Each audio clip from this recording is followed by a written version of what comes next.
Hay un tema, hermanos, que hemos venido haciendo como el abrebocas, que tiene que ver con la sangre, pero no lo he querido limitar al tema específicamente o a un tema en particular con respecto a la sangre. En la Nueva Versión Internacional, 2 Corintios, capítulo 7, dice, versículo 1, como tenemos estas promesas, queridos hermanos, purifiquémonos de todo lo que contamina el cuerpo y el espíritu para completar en el temor de Dios la obra de nuestra santificación. Una de las cosas que Dios espera de nosotros es la santificación. Santificación, una vez habiendo quedado más blancos que la nieve, que es cuando nosotros nos bautizamos para el perdón de los pecados, según lo que nos dice la Escritura, Hechos 2:38. Una vez que morimos juntamente con Cristo, como dice Romanos 6:4, que somos sepultados con Él para muerte, para morir el viejo hombre, ¿no? Para muerte por el bautismo, a fin de que como Él resucitó de los muertos, así también nosotros tengamos vida nueva. Una vez blanqueados, pues las contaminaciones de este mundo nos afectan. Entonces Dios dice, bueno, a partir de ahora usted necesita la santificación, como dice Romanos 6, y como fin, la vida eterna. ¿Qué es la santificación? Pues que usted todos los días tiene que trabajar en eso que a usted lo hace caer o resbalar. La mala actitud, la envidia, la murmuración, el odio, las groserías, porque eso sigue saliendo a flote, porque el hecho de que uno se bautice no significa que uno ya, listo, ya derechito, bueno, sí derechito, si se muere ahí mismo se va para el cielo, pero no significa que ya usted no llega a tener, más bien, ningún tipo de tentaciones. Eso no es lo que dice la Biblia. Dice que el bautismo, Pedro dice que el bautismo es la aspiración, que el bautismo no quita las inmundicias de la carne, sino que es la aspiración de una buena conciencia hacia Dios. De manera que cuando hablamos de esa aspiración, de esa buena conciencia hacia Dios, es algo en lo que tenemos que trabajar todos los días. O levanta la mano aquí quien sale ya flotando de la santidad. Todos tenemos algo que quitar de adentro de nosotros, ¿sí o no? Con lo que estamos luchando, todos. Créanme, a usted. Y si no se ha bautizado, pues él los tiene todavía. Pero si ya lo bautizó, tiene que seguir luchando para llegar a la altura, a la plenitud de Cristo, es decir, la madurez.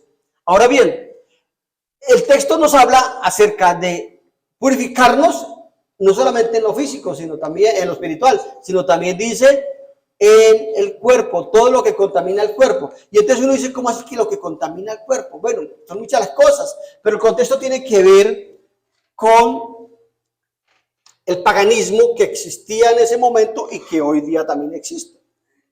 Si uno viera, hermanos, a alguien haciendo esto, sacrificando un cordero, sacrificando una oveja. Hace poco escuché la noticia que había o hay una tradición entre algunos ingenieros de obras civiles, porque el escándalo fue que vieron que estaban sacrificando un pollo, una gallina, en la inauguración de un puente, por allá en Bogotá, como que era.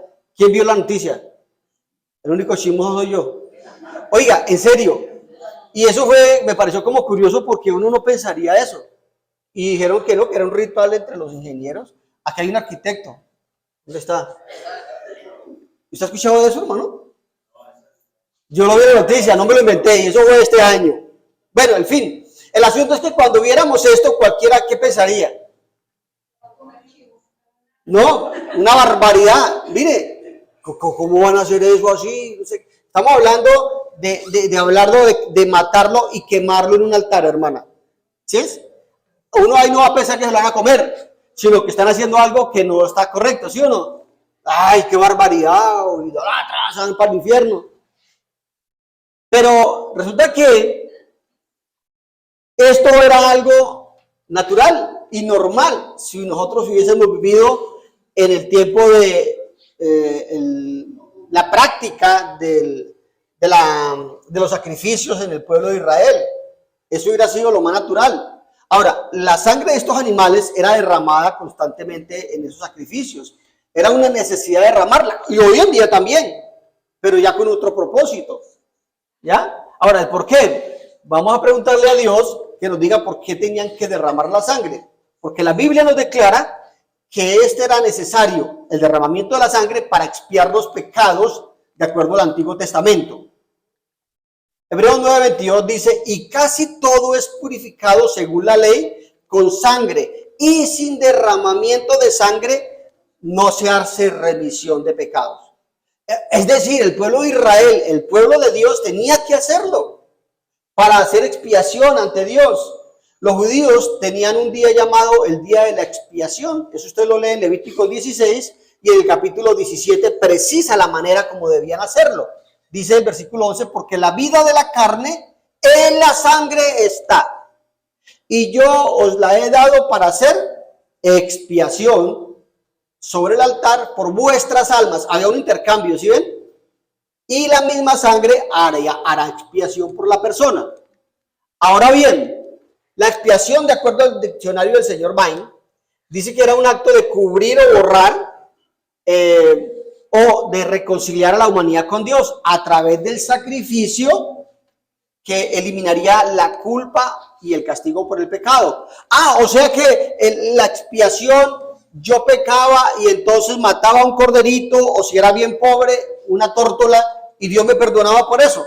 No, porque la misma escritura nos dice que ninguna sangre valía, por más fino que fuese el animal sacrificado, valía o cubriría la gravedad del pecado contra la santidad de Dios. No había nada. De hecho, Hebreos 10 dice el versículo 1, porque la ley, teniendo la sombra de los bienes venideros, la ley de Moisés, ¿verdad? No la misma o la imagen misma de las cosas, nunca puede por los mismos sacrificios que se ofrecen continuamente cada año hacer perfectos a los que se acercan. Nada podía hacer al hombre maduro, adecuado ante la presencia de Dios, por más que sacrificara, aunque lo hiciera cada año. De otra manera, cesarían de ofrecerse los sacrificios, pues los que tributan este culto limpios una vez no tendrían ya más conciencia de pecado. Es decir, usted ya mataría a un cordero por su pecado, cualquiera que haya sido, pero al siguiente año tenía que volverlo a sacrificar por el mismo pecado. Pero lo que está diciendo, eso es lo que está diciendo Hebreos ahí. Si eso hubiera sido suficiente, pues no había que hacerlo cada año, recordar el mismo pecado. Pero en estos sacrificios, cada año se hace memoria de los pecados, o sea que nunca eran borrados. Y la conclusión, porque, verso 4, la sangre de los toros y de los machos cabríos no puede quitar los pecados. Ese era el problema que tenían los judíos. Por más que sacrificaran un animalito, al otro año tenían que volverlo a sacrificar por lo mismo. Te sacaban la lista. Bueno, el año pasado, ¿por qué fue que me arrepentí yo? Por esto, y Señor, ¡pum!, otro animalito sacrificado. Pero dice aquí que ninguna de esas sangres podía quitar los pecados. Aplacaba el castigo, aplacaba la consecuencia, porque ninguna sangre era tan valiosa como la que llegó después. La sangre de Cristo. Era la única sangre. Los invito para que después lean Hebreos capítulo 9 y miren cómo todos los que murieron antes de Cristo, sus pecados estaban guardaditos. Solamente cuando Cristo murió, su sangre derramada limpió a los que habían muerto de acuerdo a la ley, en obediencia. Ahí quedaron justificados, junto con los que a partir de ese momento pudiésemos reconciliarnos con Dios. Dice la palabra que en Mateo 26, 28, que únicamente era a través del derramamiento de la sangre de Cristo que obteníamos redención. Recuerden lo que él dijo en la última cena. Porque esto es mi sangre del nuevo pacto, que por muchos es derramada para remisión de los pecados. ¿Se dan cuenta? La sangre fue necesaria para establecer un nuevo pacto y para la remisión de los pecados. Era la única sangre valiosa, la del Hijo del Hombre, la de Dios hecho carne, no la del Padre. Recuerden que el Padre envió al Hijo, pero el Hijo es Dios. Efesios 1:7 dice, en quien tenemos redención por su sangre, ¿se dan cuenta? La de Cristo, el perdón de pecados según las riquezas de su gracia. De manera que la única forma de purificarnos, nuestro espíritu, era a través de la sangre de Cristo. Pero el cuerpo necesita también ser purificado. Habían consecuencias para evitar la contaminación. Recuerden que habían muchas leyes, leyes de moralidad, leyes de impureza. Aquel que tuviera lepra lo aislaban, ¿no? Por la lepra. Y si alguien tocaba a un leproso o algún lugar donde estaba un leproso, ¿cómo quedaba? Contaminado, impuro. La mujer durante el periodo menstrual era impura 7 días. Cuando daba a luz quedaba impura por 40 días. Es decir, si tocaba a un muerto, tenía que esperar hasta por la noche, ir a un río, bañarse y que el agua corriera, y entonces ahí podía quedar otra vez puro ante la presencia de Dios. Y estamos hablando de lo físico, de lo literal.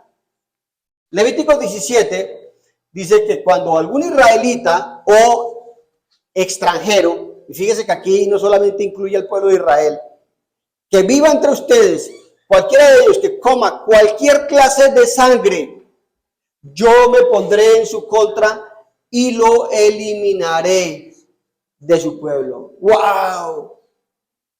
Cualquier tipo de sangre. No falta el inteligente que diga, hermano, pero es que la savia es la sangre de la planta. ¿También me contamino por eso? Estamos hablando. ¿Es obvio qué tipo de sangre? Es obvio que está hablando de la sangre de cualquier animal. Y de cualquier animal, aún de los permitidos por Dios para comer, porque había leyes de algunos animales que no podían comer. La sangre para los israelitas representaba o tenía algo de santidad en su contexto como tal. Hoy en día entonces uno pregunta, ¿puedo comer sangre? Eso no es apetitoso, de pronto a esta hora uno le pega hasta la rellenita, ¿cierto? ¿Cuál es el ingrediente principal de una rellena? La sangre. Y si van a Tailandia, a otros países, y hay, bueno, aquí en Colombia hay lugares donde venden chanfaina y en Santander. Oiga, mana, ¿cómo es que le dicen a esa vaina? Chanfaina. De vísceras con sangre. Sí, en Bogotá así era, hermano. Cuando mi mamá me llevaba por allá. Sí. El punto en cuestión es, hay alimentos cuyo principio activo principal es la sangre. Entonces, uno dice, bueno, pero algunos dicen, no, es que uno después de que le echa la bendición, como dirían los antiguos, ¿no? Usted le echa la bendición y va para adentro. Es más, los más intelectuales e inteligentes y espirituales pueden citar 1 Timoteo capítulo 4 y decir que hay quienes van a prohibir comer alimentos que Dios limpió, los cuales por medio de la oración se pueden consumir. ¿Sí, hermana? Ya voy para allá. Entonces, usar 1 Timoteo capítulo 4 para decir que yo puedo comer sangre, o un texto que ya vamos a ver, es inapropiado y vamos a tratar de entenderlo. De entenderlo de manera como lo presenta la Escritura, no como a mí me parece, hermanos. Hechos capítulo 15, y esto tiene que ver más que con si me puedo comer una rellena o no. Hechos 15, 19, dice, por lo cual yo juzgo que no se inquiete a los gentiles que se convierten a Dios. Resulta que Jacobo, el hermano del Señor, aparentemente en el contexto, Jacobo es Santiago, el que escribió el libro de Santiago. Resulta que don Jacobo estaba pues con otros pastores allá, con otros ancianos, con los apóstoles, y tenían un problema tremendo, y era que la iglesia en Hechos 2:41 dice que como con 3,000 comenzó, ¿cierto? Como con 3,000 judíos, que la sangre a kilómetros lejos, que la circuncisión al 8º día, que el día de reposo, el sábado, que había que seguirlo guardando. Y eso es lo que se estaba presentando cuando en Hechos 15, vemos que en Hechos 10, devolviendo los 5 capítulos, los gentiles entran a formar parte del reino. Cuando Cornelio, en Hechos 10, se habla con Pedro, y entonces ahí. Ahora bien, empezaron a llegar judíos, gentiles al reino. Gentiles que no tenían problema con comerse una morcillita, no tendrían problema con comprar de lo que venden en la carnicería, así eso hubiera sido ofrecido a los ídolos, no tenían problema con una cantidad de prácticas que los judíos, por lo que decía la ley de Moisés, que ya había sido clavada en la cruz, pero ellos seguían teniendo ese tipo de prevenciones. Entonces empezaron a coger a los cristianos no judíos. Oiga, hermano, usted tiene que hacerse la circuncisión. Sí, usted no puede coma sangre, eso no pasa nada, decían los gentiles. Los otros, no, ¿cómo se le ocurre? Había un problema entre todos los hermanos, unos judíos, otros no judíos, pero ahora cristianos, hechos uno en Cristo. Hermano, vale la pena que nosotros estamos inquietos con este tema, leamos muy bien el contexto de Hechos 15, por lo que están diciendo. Mire cómo a veces la iglesia del Señor tiene algunas, por quienes la tienen algunas equivocaciones, a veces de buena fe. Verso 4, y llegados a Jerusalén fueron recibidos por la iglesia y los apóstoles y los ancianos y refirieron todas las cosas que Dios había hecho con ellos. Contaron que ellos pues, estaban de parte del Señor. Pero algunos de la secta de los fariseos que habían creído se levantaron diciendo que es necesario circuncidarlos y mandarles que guarden la ley de Moisés. Una iglesia del Señor que llama a los apóstoles y a los ancianos para discutir un tema porque ellos creían que eso era lo correcto. Y ahora viene el desenlace. Entonces, Jacobo dice, hermanos, hay que escribir a las iglesias que ya no acosen a los gentiles. Era que los judíos se creían, y durante mucho tiempo, los únicos hijos de Dios, porque era verdad. Antes de venir Cristo, los únicos hijos de Dios eran los judíos. Y ahora vienen los gentiles, los incircuncisos, a los que le llamaban perros. No, ahora en Cristo es que mis hermanos. Bueno, pero por lo menos circuncídense. Pero ¿cómo así? Entonces Jacobo, en la iglesia, con los ancianos, dice, vea, hay que escribirles que no molesten a los gentiles, que se han convertido a Cristo, a Dios a través de Cristo, sino que se les escriba a los judíos y a los gentiles, que se aparten de las contaminaciones, que se aparten de los ídolos, que se aparten de fornicación, que se aparten de ahogado y de sangre. Pero es que ahí no solamente es que se dice ese pasaje, hay más, hermanos. Ese era el contexto. Ahora, ¿qué era? Que se apartaran de las contaminaciones de los ídolos. Por eso dice que se les escriba.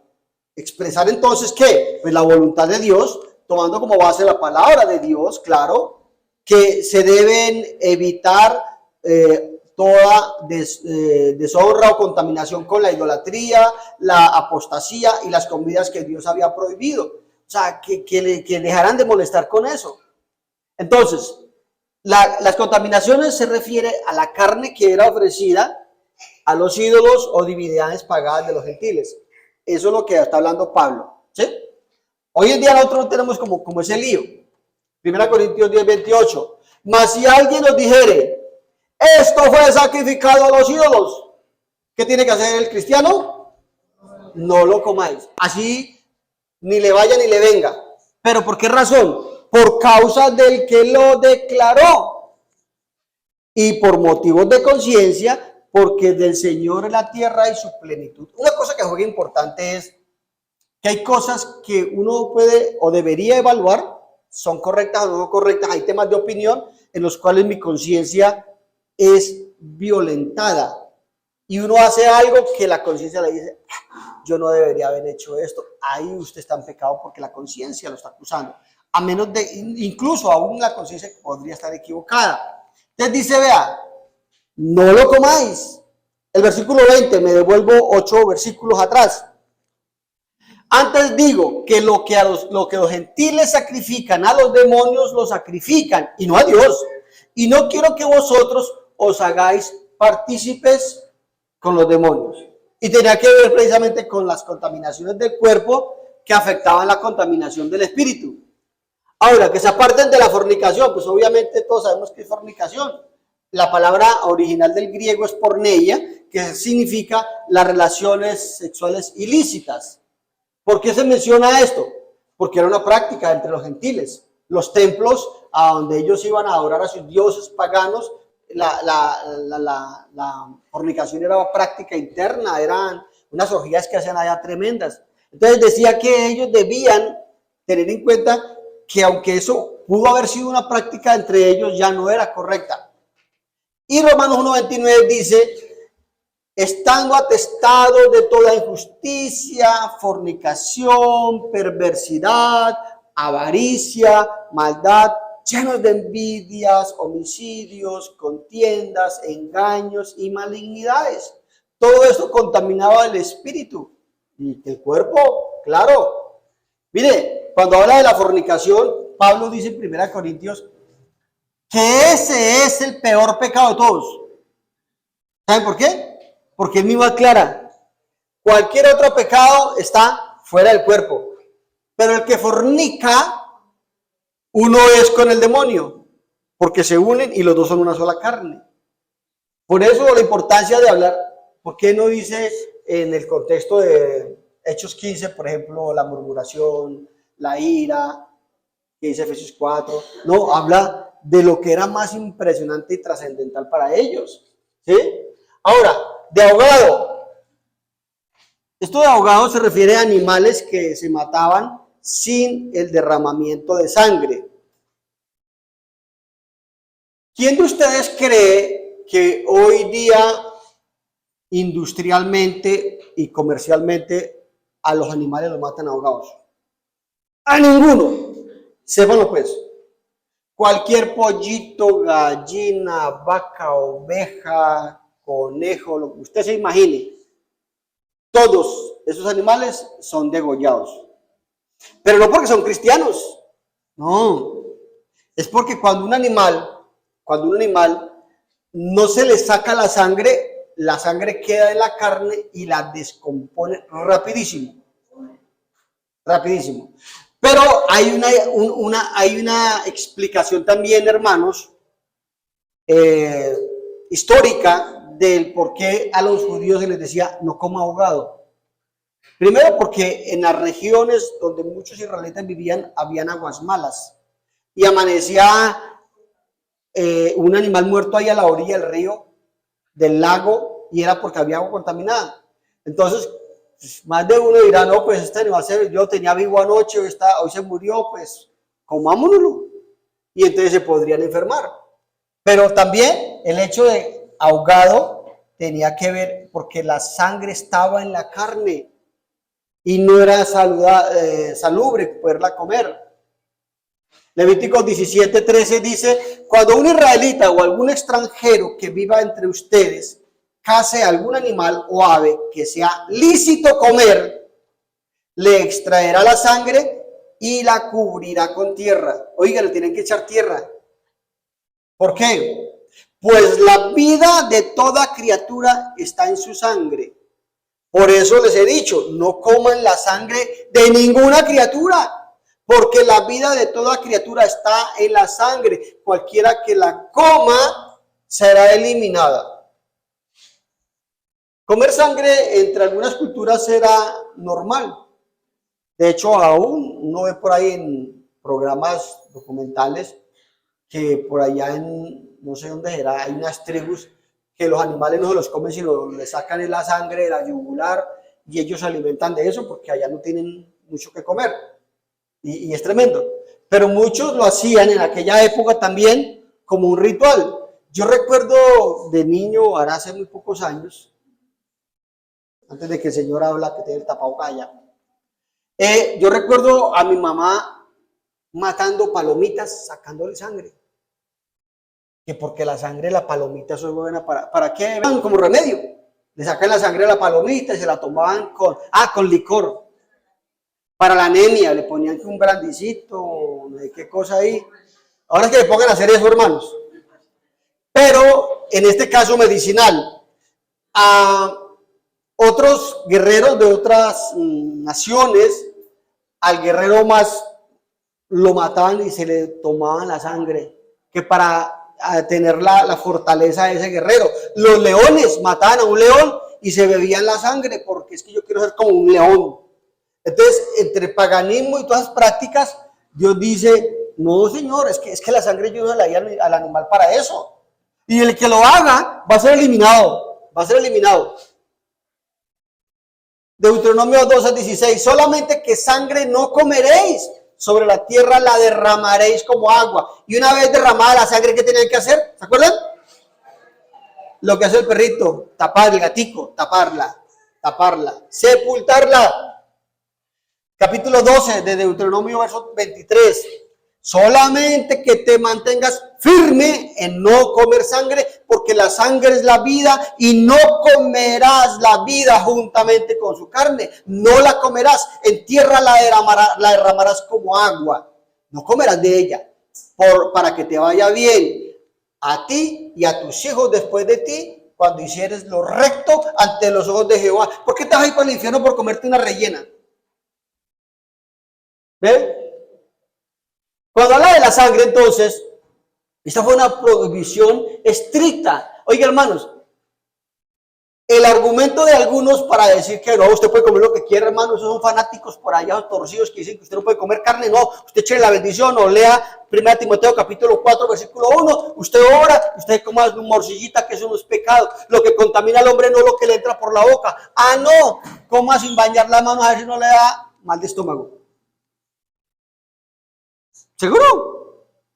Ah, es que el Señor Jesucristo dijo que lo que contamina no es lo que entra por la boca, sino lo que sale por la letrina.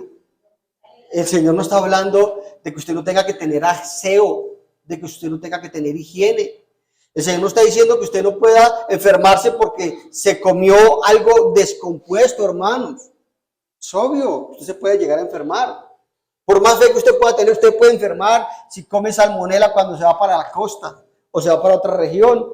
Eso es natural.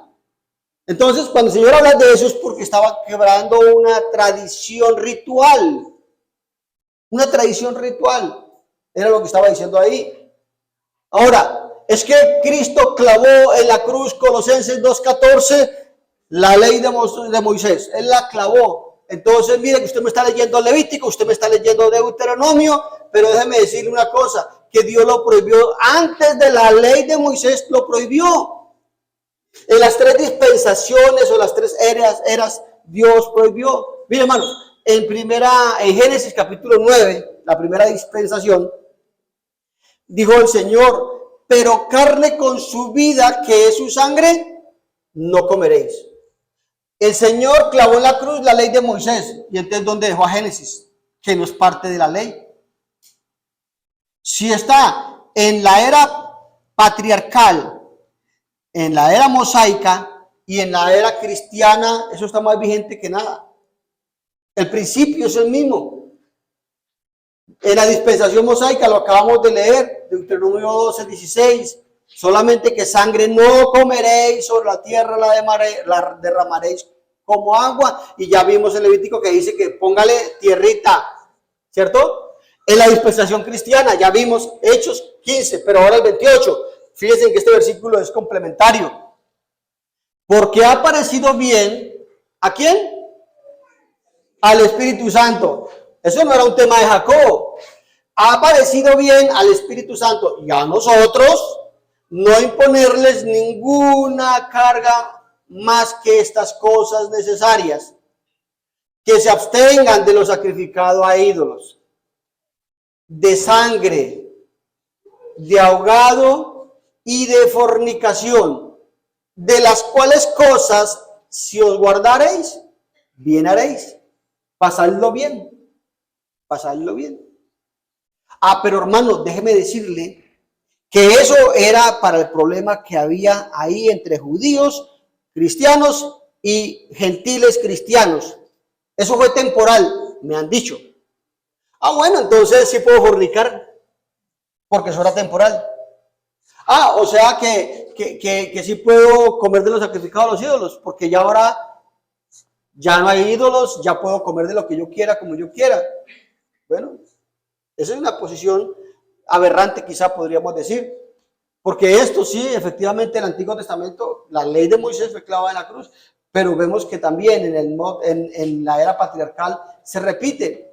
Y es algo que dice el Espíritu Santo y nosotros, en este caso la iglesia de Jerusalén, en cabeza de los apóstoles, que era algo que había que hacer, de lo cual no amplía las advertencias que por supuesto más adelante el Espíritu Santo en Efesios 4 hace de la ira, del robar, de la mala actitud, de las malas palabras, de todo esto pues que hace que uno pueda llegar a contaminarse y perder la salvación. Salmo 119, 160 nos dice: la suma de tu palabra es verdad. Yo debo sumar la era patriarcal, la era mosaica y la era cristiana, y vemos que sigue vigente porque se repite. Ahora bien, a esta hora, ¿quién no quiere un filetico? 3/4, un filetico a medias. Antes de pasar aquí, Dios dice que no todo lo que entra en la boca contamina al hombre. Y aquí aparece puede decirlo así, porque así lo argumenta, ¿no? Una contradicción, porque aquí dice que no comamos sangre. Entonces, ¿cómo así? Que lo que no es todo lo que entra a la boca, que no comer sangre, pero aquí dice que no coman sangre, que es una contradicción, una aparente contradicción, nosotros de responder.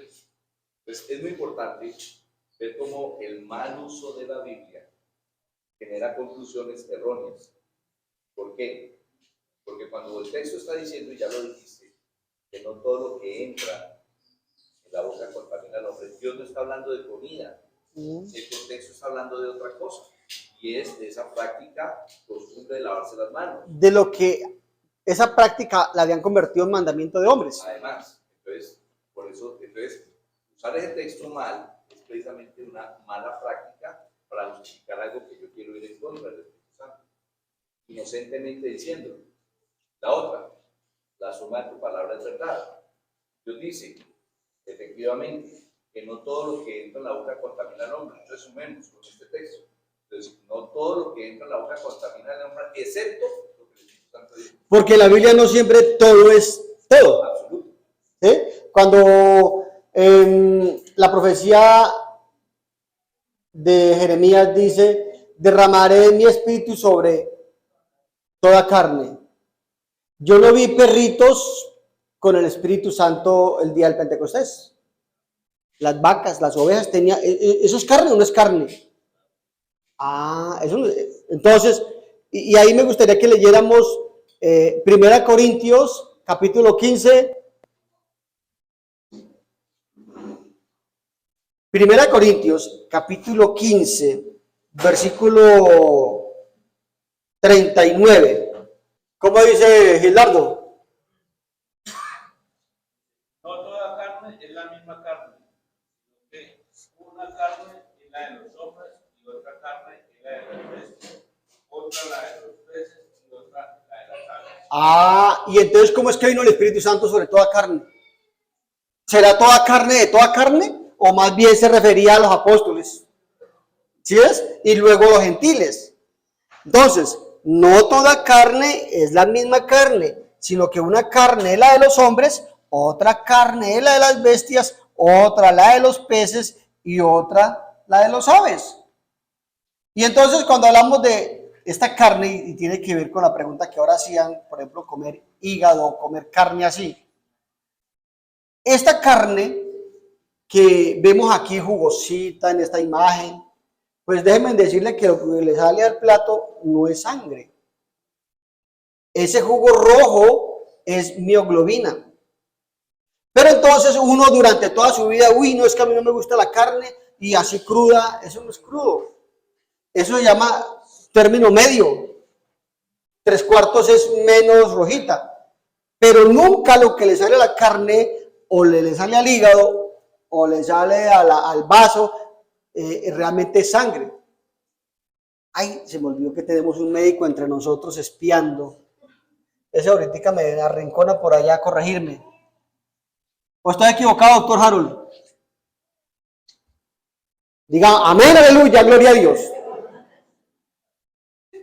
Entonces, cuando usted come una carnita 3/4, cuando usted come una carne aparentemente cruda, no está comiendo sangre, hermanos. Estás comiendo carne, 3/4, y el caldito que toma ahí no es sangre. Que a usted no le gusta tomarse el caldito, está bien, pero eso no es sangre, eso no aplica. Cuando usted come hígado, usted no está comiendo sangre, son otro tipo de células. El comer sangre implica el coger la sangre, vuelvo y repito, como ingrediente principal, ingrediente activo de un alimento. Eso es lo que Dios dice que no lo haga. Cuando él chupa la sangre, eso es necesario para escupirla, para evitar una infección. Pero si está cocinada. No, independientemente, Dios no dijo comer sangre cruda, Él no lo dijo, Él dijo comer sangre, punto. ¿Sí? Como materia prima, por favor entiendan que estamos hablando de la sangre como materia prima, no porque usted de pronto veo que le salió como sangre a la carne o algo, eso no es sangre, no se preocupe por eso, hermanos. ¿Sí? El tono rojizo del jugo de las carnes procede, dice el diccionario, de una proteína llamada mioglobina, la cual ayuda al tejido muscular a almacenar oxígeno, tal como hace la hemoglobina en la sangre. Y de hecho, tanto en el caso de la mioglobina como la hemoglobina, sus moléculas de hierro producen un tono rojizo cuando interactúa con el oxígeno, dando a la carne cruda ese típico color rojizo. Entonces, comer sangre era una costumbre general entre los gentiles, y ellos acostumbraban a beber su sangre en los sacrificios. Dios dio la prohibición antes de que se diera la ley a los judíos, en Génesis 9:6. Entonces, ¿qué podemos aprender de esto? Pues que el prohibir comer sangre no tiene nada que ver con la ley de Moisés, porque Dios la prohibió antes de que los judíos tuvieran la ley. ¿Sí? Que los apóstoles y el Espíritu Santo, Dios, consideraron apropiado enseñar a los cristianos a abstenerse de sangre, que no hay nada más insalubre que la sangre y abstenerse de ella, y esto nos ayuda grandemente, el abstenernos de la sangre, porque en la sangre hay muchas enfermedades y mucho riesgo. Que la sangre en la Biblia siempre ha sido un tipo de sangre de Cristo. ¿Por qué un tipo de sangre? Porque ¿qué había en la sangre de los animales? Cristo, que nos ofreció a través de su sangre. Cuando la sangre de los animales era derramada, ¿qué había que hacerla? Taparla. Cristo fue, cuando murió, tapado, sepultado. ¿Ven? Por eso se llama un tipo de Cristo. La sangre no es meramente un pedazo de relleno, hermanos. Es lo que significa, lo que representa para el pueblo de Israel y lo que representa para nosotros también. Que para los creyentes derramar la sangre en tierra y no comerla es devolver la vida del animal a Dios. Dios no desea que comamos su vida, porque la vida del animal está en esa sangre. Entonces, ¿qué hemos aprendido? Pues que la sangre, como comida, fue prohibida por Dios desde el Génesis hasta Hechos capítulo 15. Que la sangre Dios la destinó para sacrificio, porque en ella estaba la vida, o está la vida del animal. Para eso os la di, dijo Dios, no para que la coman, es para que ustedes hagan el sacrificio y listo. Que a los creyentes cristianos se les prohibió como la sangre para evitar las idolatrías de los gentiles y para no congraciarse con los judíos. La contaminación con los ídolos, la fornicación, el ahogado, la sangre eran características de la adoración idolátrica del mundo gentil. Entonces, ¿con qué propósito creó Dios la sangre? Pues con el propósito de ser fuentes de la vida, dice Deuteronomio 12, porque la sangre es la vida y el medio de expiación, Levítico 17, ya que el propósito entonces de su creación es el mismo. Ustedes pueden ver Juan 19:34, Hebreos 9:11 y 12, pues la sangre todavía tiene una importancia vital para nosotros y no como alimento. Hebreos 9:11 dice: pero estando ya presente Cristo, sumo sacerdote de los bienes venideros, por el más amplio y más perfecto tabernáculo no hecho de manos, es decir, no de esta creación, y no por sangre de machos cabríos, ni de becerros, sino por su propia sangre, entró una vez para siempre en el lugar santísimo, habiendo obtenido eterna redención. Miremos tan importante la sangre. Dice creo que es Primera de Pedro, capítulo 1, versículo 19, que nosotros fuimos comprados no con cosas corruptibles como el oro, como la plata, sino con la sangre preciosa del Señor Jesucristo. Ese precio. Ahí no está de pronto la pregunta de la transmisión. Buen punto, mira que no la consideré. Resulta que los falsos testigos de Jehová, y uso el término falso porque es que ese nombre no aplica, ninguno de nosotros somos testigos, el único o los únicos fueron los apóstoles, pero ellos dicen que las transfusiones de sangre es lo mismo que comer. Entonces uno tiene que coger un libro de biología, Haylis, y explicar qué es comer. Comer es un proceso mediante el cual usted abre la boca, ingiere un alimento, pasa por el tracto digestivo, llega al estómago, los jugos gástricos empiezan a hacer su proceso, hay una absorción, transformación, metabolismo, llega al hígado, luego a los intestinos y luego al baño. Eso es comer. Pero la transfusión es solamente poner un reemplazo, un fluido o la sangre se considera como un tejido, ¿cierto? Hacer una transfusión es reponer o cambiar la sangre como tal, y eso no es un proceso de comer. No tiene que ver ni con una práctica ritual, ni pagana, eso no es comer. Es una de las técnicas que costó muchísimo desarrollar para salvar vidas. Alguna vez veía en un libro de medicina que cuando hacían las primeras transfusiones a la gente le ponían sangre de animales, ¿sí o no, mi querido doctor Harold? Y esa gente moría de unos dolores impresionantes. Yo me acuerdo que les ponían sangre de vaca, por ahí veía yo, y eso era una locura. Pero desde ahí empieza el proceso de investigación para llegar a lo que hoy en día vemos, de cuántas vidas se han logrado salvar por medio de una transfusión de sangre. Y también cuántas han dejado morir por un capricho sectario doctrinal equivocado. Ok. Por ende, entonces no se debería usar incorrectamente los versículos que hablan de los alimentos para aprobar el consumo de sangre, hermanos. Bajo ninguna circunstancia. Segunda de Juan, versículo 9, en la Biblia de las Américas, dice que todo el que se desvía y no permanece en la enseñanza de Cristo, no tiene a Dios. ¿Y qué tiene que ver Dios o qué tiene que ver la enseñanza de Cristo con la sangre? Bueno, ¿qué dijo Jesús en Juan capítulo 14? Yo me voy a ir y no los voy a dejar solos, sino que voy a rogar al Padre para que les envíe otro consolador. Él les enseñará, Él les recordará, Él les revelará, Él, en otras palabras, les dirá lo que mi papá y yo queremos que ustedes aprendan. Y entonces ahí es donde leemos Hechos 15, que esto es de Dios, de lo que estamos hablando, ¿sí? Y no es que lo fundamental sea así como o no como. Claro, usted verá si come. Así como cuando hablábamos de los ángeles en la serie que dio el hermano Royce, que cualquiera podría llegar a decir, oiga, impresionante la providencia de Dios con los ángeles.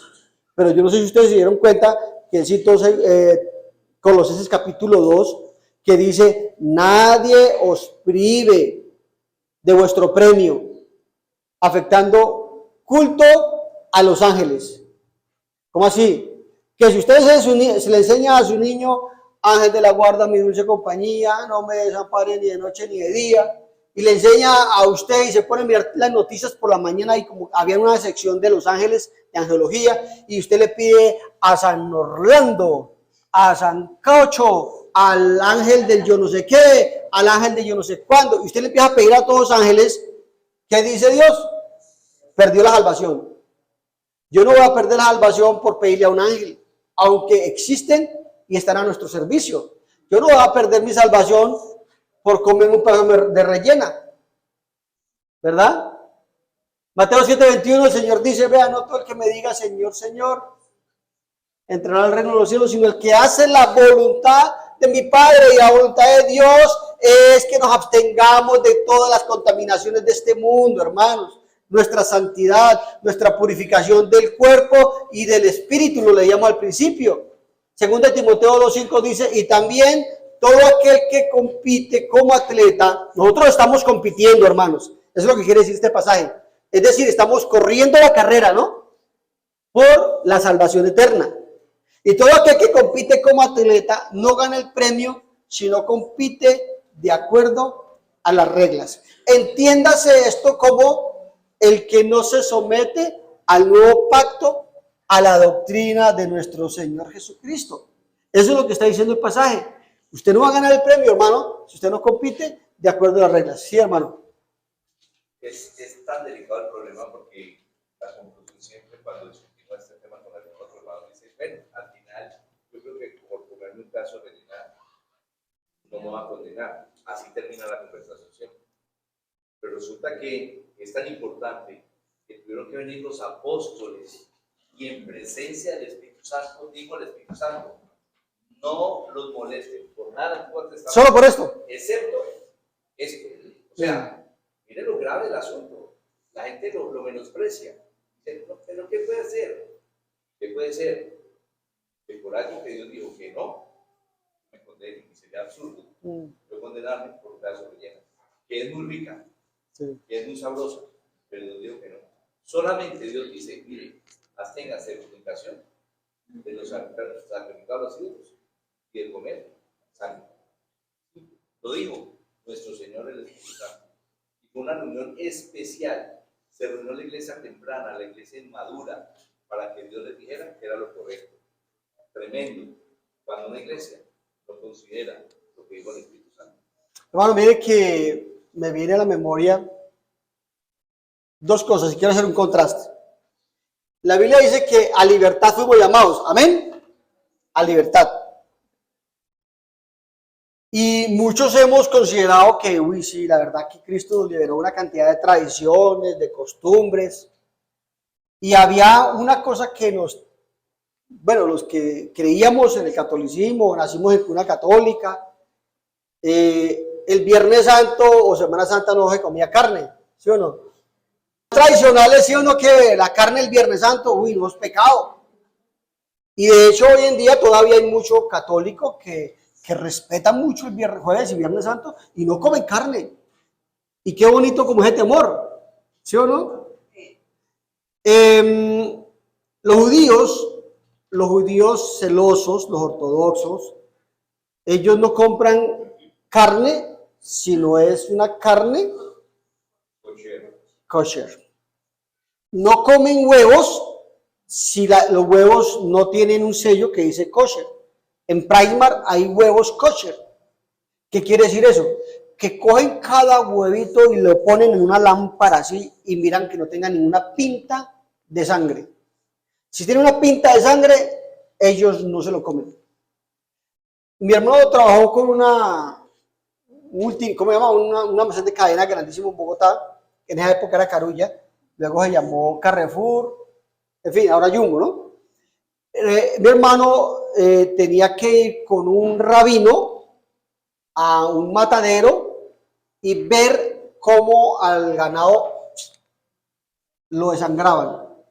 Y cómo, entre otras cosas, mi hermano veía que tenían unos recipientes rellenos de sangre. Y esa sangre la venden para muchas cosas que las utilizan. En fin, como abono y bueno, no voy a hablar más cosas de ahí, pero bueno. Y el rabino, ese animal, era el que le daba el visto bueno para que los judíos lo coman. Porque querían asegurarse que hasta la última gota, entre comillas, de sangre fuera derramada. Ese celo ojalá lo pudiéramos tener nosotros, ¿no? Por ejemplo, como lo hemos dicho, el celo por lo santo, por lo que implica el estar en la presencia del Señor en todo. No solamente cuando venimos acá, nuestra vida cotidiana. De manera, hermano, que si usted comió rellena, ¡arrepiéntase! Ah, me están preguntando por el pez. Es que cuando la Biblia dice que cualquiera que case o mate un animal derramará porque no comerá ninguna carne, si quisiéramos utilizar otra palabra, y el fluido del pez, ¿cuándo puede coger usted un pescado y buscarle la yugular para desangrarlo? Eso no se puede. esa es una insensatez decir, ay, entonces también poco podríamos comer pescado, porque el pescado es ahogado. Hombre, eso no merece ni siquiera una respuesta. Eso no califica dentro de los animales a los cuales Dios les dio, y repito, ese fluido abundante que es la vida para poder posteriormente ser utilizado en los animales autorizados por Dios a ofrecer un sacrificio por expiación. Y no se la coma, no la coma. Yo nunca he escuchado a alguien, ay, me encanta la sangre del pescado. He dicho. Bueno, hermanos, vamos a dejar acá. ¿Alguien tiene alguna pregunta? En aquella cosa, y buen punto que hace Juan Carlos, en aquella cosa, hermanos, hermanas, en aquella cosa que su conciencia le acuse, absténgase. Si aún así comerse una carne 3/4, su conciencia le acusa, no se la coma. Mándela, se la dan a Jonathan o la manden a hacer más. ¿Ya? La conciencia es vital en estos aspectos. Dios bendiga, hermanos.